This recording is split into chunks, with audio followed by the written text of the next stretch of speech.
பண்ணிக்கணும். போயிட்டு தனியாக பிடிச்சிருக்கு.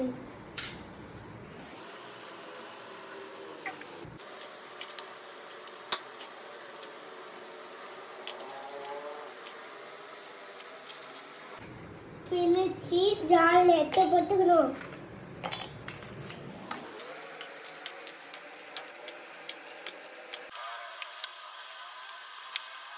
இதுக்கு சுகர் ஆட் பண்ணிக்கணும். மிக்ஸியில் போட்டு அதை அரைச்சிக்கணும்.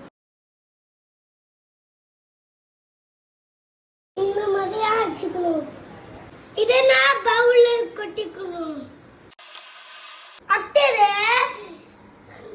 பால் ஊற்றி நல்லா மிக்ஸ் பண்ணிக்கணும்.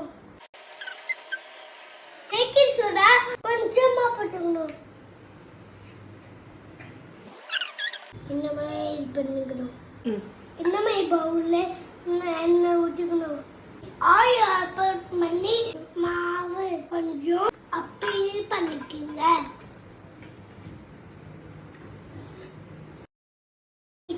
குண்டா வச்சு வேக வைங்க. 30 மினிட்ஸ் கழிச்சு பார்க்கலாம். 30 மினிட்ஸ் ஆயிடுச்சு. இப்போதைக்கு பார்க்கலாமா?